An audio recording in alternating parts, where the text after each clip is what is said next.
آج کل کے چھوکرے الگ رہنے کا بڑا شوق، ماں باپ کو چھوڑنے کا بڑا شوق، بیوی کو پارک میں لے کے گھومنے کا شوق ہے۔ ماں باپ کو کبھی پارک میں لے گئے؟ میں یہ نہیں کہتا بیوی کو پارکوں میں نہ لے جاؤ، میں وہ آدمی نہیں ہوں، لیکن اتنا ضرور کہتا ہوں پردے کی پابندی کے ساتھ کوئی لے جاتا ہے، شریعت کی پابندی لے جائے، لیکن آپ سے پوچھتا ہوں کبھی ماں باپ کو بھی لے گئے؟ بیوی کی برتھ ڈے مناتے ہو، کبھی ماں باپ کی بھی منائی؟ بچوں کی برتھ ڈے مناتے ہو، کبھی ماں باپ کی بھی منائی؟ کتنے خوش ہوتے ہوں گے ماں باپ ہیں؟ بچوں کو گفٹ دیتے ہو، کبھی ماں باپ کو بھی گفٹ دیا؟ دیکھ کے تو دیکھو نا۔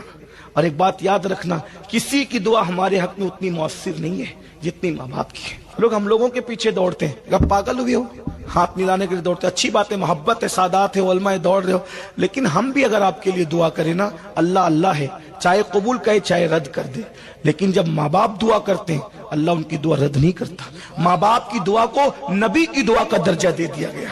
دعا والدہ لولدہ کدعاء لکم، تمہارے باپ کی دعا تمہارے حق میں ایسی ہے جیسے محمد الرسول اللہ کی دعا امتی کے لیے ہوتی، نبی کی دعا محمد الرسول اللہ کی دعا امت کے لیے رد نہیں ہوتی، ایسے جب ماں باپ دعا کرتے ہیں اولاد کے حق میں تو دعا رد نہیں ہوتی۔ سب کی محبتوں میں ریاکاری ہو سکتی ہے، ماں باپ کی محبتوں میں کبھی ریاکاری نہیں ہو سکتی۔ لوگ جب دلی جاتے ہیں، ممبئی جاتے ہیں، دبئی جاتے ہیں، ادھر ادھر کام کرنے کے لیے جاتے ہیں، مہینوں ہو جاتے ہیں، ماں باپ کو فون بھی نہیں کرتے۔ میں یو پی بہار بنگال جاتا ہوں، روتے ہوئے ماں باپ آتے ہیں۔ گجرات میں بھی ہمارا بیٹا نہیں پوچھتا، بہو نے کہہ دیا ہے ماں کو نکال دو، گھر سے نکال دیا۔ میں یہ نہیں کہتا کہ بیوی کی بات نہ مانو، لیکن اگر بیوی ماں باپ سے دور کرے، کروڑوں لوگوں کو چھوڑ دو، ماں باپ کو نہ چھوڑو۔ ہر نعمت مل سکتی ہے، ماں باپ اگر کھو جائے تو ماں باپ نہیں ملتے۔ لیکن کچھ لوگ ایسے بھی ماں باپ کو روٹی کپڑا مکان دیتے، ہم بڑی خدمت کر رہے مولانا۔ میں نے کہا یہ تو کتے کو بھی دیتے ہیں لوگ۔ روٹی کپڑا مکان دینا صرف خدمت نہیں ہے، ماں باپ کو ایسے رکھو جیسے بادشاہ کو رکھا جاتا ہے۔ واہ واہ واہ واہ واہ واہ۔ یہ دنیا ہے تمہاری دنیا، ترقی یافتہ دنیا، اس میں کتوں کو بستر میں لے کے سو رہے ہو اور ماں باپ کو دروازوں پہ بٹھا رہے ہو۔ یہ ترقی ہے؟ کون سی ترقی ہے؟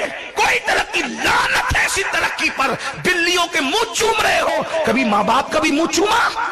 بلی اور کتوں کے منہ چومنے والوں قبر میں اللہ کو جواب کیا دو گا؟ اگر منہ پیشانی چومنا ہے تو ماں باپ کو چوم، ان کو چومنا جنت چومنے کے برابر ہے، ان کو چومنا کعبے کا دروازہ چومنے کے برابر ہے۔